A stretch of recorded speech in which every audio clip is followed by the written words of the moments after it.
Good afternoon, everyone. It's really good to be here. It's my second year here, and this summit continues to raise the bar in media leadership. I think a lot of credit must go to 2454 and its partners in this regard. My experiences have been that this summit is really fast approaching as a next Davos of media, but perhaps without the snow. Looking at this title, I'm sure some of you would be somewhat confused to what this actually means. So let me start and clarify this with a key word that's contains in there and also runs through the theme of my presentation. Most of us here share a common importance, and that's audiences. This is the common denominator that links us in the world of media. So there's no better place to kick off audiences with starting with a good story for TV. I guess TV has been slightly marginalized in the first day of the summit slightly. So let's just do a bit of a reality check here. Here, as you can see, I'm going to be supported by some characters from probably the greatest spaghetti western of them all, Good, Bad, and the Ugly. There is no better captivator of audiences on earth than TV. And this is true even for today. Television is the super medium around which all others revolve because of its sheer and instant impact to expose to us to so much more, be this information, entertainment, or sport. It's a powerful catalyst for all other media. There's many like me who love our big TV sets, all delivered with increasing definition and fidelity. Whereas we're spending valuable time and money on it. We have done it for years, and I'll argue that we're going to do so for many more years to come. Let me show you some figures to support the power of TV. Here we have some data from the UK. UK is actually operating at the digital frontline of TV. And this data has been recently released from Thinkbox, which is the TV industry's promotion body in the UK.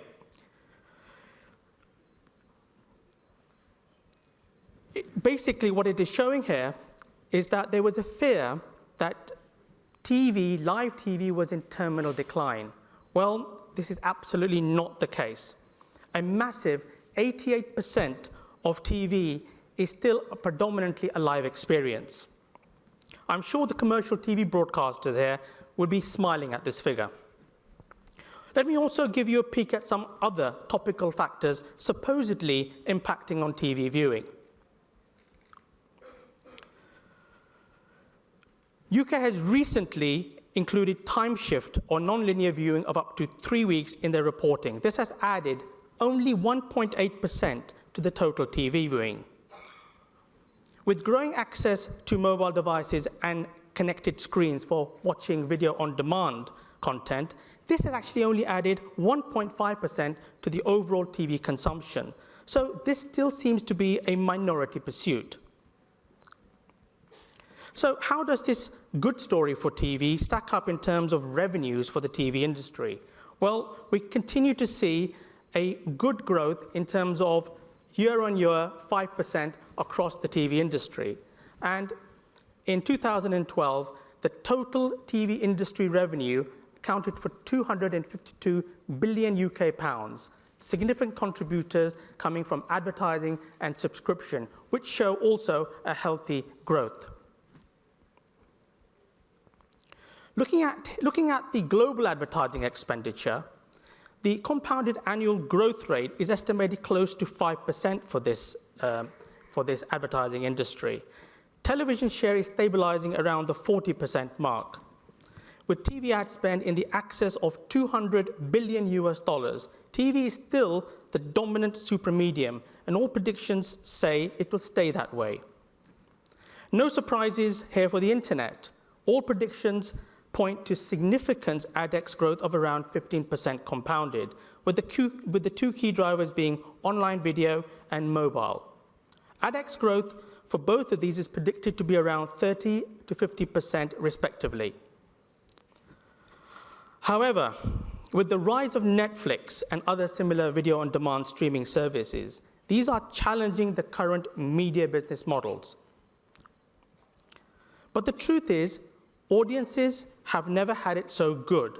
There's no denying right now, with the increasing pervasive nature of digital in our lives, the audiences of today have enormous influence in controlling what, where, and when they consume their media. However, the impact from the mix of reasons shown here has led to audiences fragmentation and the niche long-tail behavior of TV and video viewing. All in all, it makes your job of targeting eyeballs and our jobs of measuring them so much more challenging. An example of traditional broadcasters having this problem comes in the form of what can be called as digital disruptors, such as Netflix and Amazon, who have created unique TV content solely for online audiences, such as The House of Cards, a TV show not shown on TV. And it is predicted by 2018, 84% of all internet traffic will be videos. So, coming back to the good story for TV, with the launch of iPad in 2010 has shown that tablet ownership has quite simply added to the audience's viewing levels, leading to video consumption being at an all-time high. And the interesting thing is, all these changes are actually boosting TV viewership. As you can see from the figures from our 48 television audience measurement studies worldwide, you can see the trend that over time, people are actually watching more TV. In 2013, the average individual per day watching was 3 hours and 53 minutes.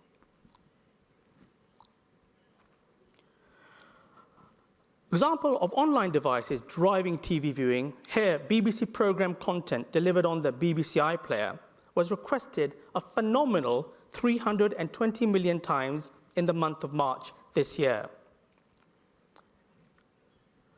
And of these requests, 42% came from mobile and tablet devices. But success on all these platforms does come at a cost and requires a lot of thinking out of the box and some deep pockets. And the majority of content providers are still struggling to make ends meet in the digital online world. So, the good, the bad, and the ugly story brings us eventually to the central question. What does it mean for TV audience measurement and, importantly, for you? Let's attempt to answer this by continuing the story just for a little longer. When it comes to audience measurement, television has been and still is the strongest trading media currency. And the main reason for this is people-metered panels. People meters are electronic devices that connects to television sets, and they automatically record what program is viewed for how long and which people have actually watched that particular program.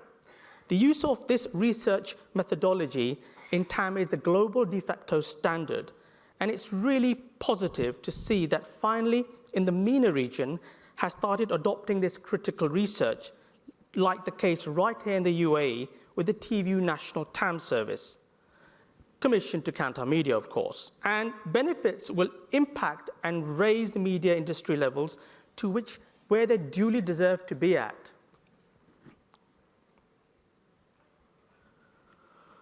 However, but in some markets, TAM, television audience measurement, is under pressure because of these increasing challenges, like how do you track and measure all those different screens, keep pace with all those video online services, and for us, how do we provide robust data regardless of audience's size?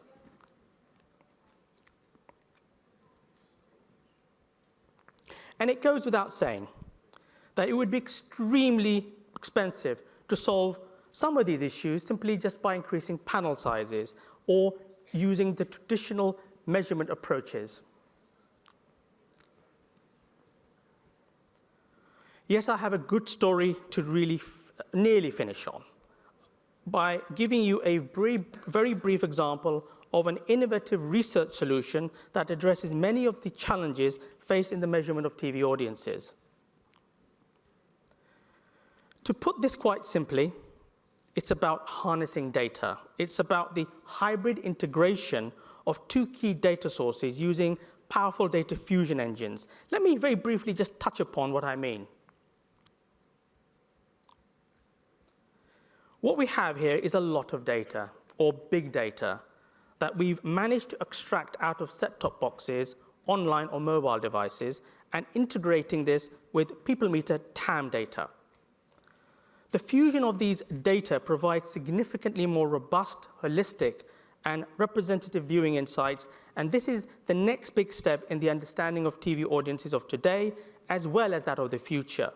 However, it must be stressed, the foundation for this is still the people meter TAM panel. This underpins the whole approach and is still the core. A very small example of the benefits of integration can be seen here in the UK. 53,000 spots from 100 Sky channels, Barb, which is the UK industry measurement body there, said 50% had no viewing. But through the integration approach, this reduced this down to 12%.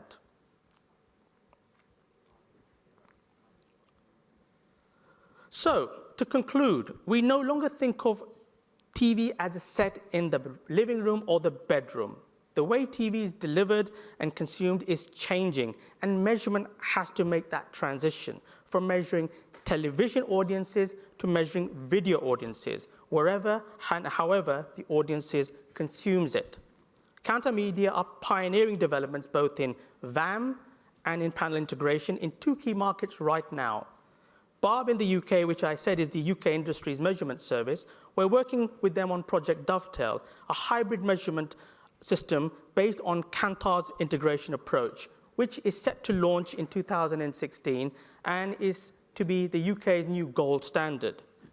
SKO, the industry body responsible for behavior and viewing in Netherlands, will be the first country in the world to have a TV currency service effectively producing VAM ratings, again using the same integration approach, hopefully later in 2015. The future of television audience for us means ensuring we're getting the whole picture, and that means across all those different screens viewable for the audiences. The future of audience measurement is hybrid, and it's here now. Thank you from Blondie, Angel Eyes, and Tuco. Thank you very much.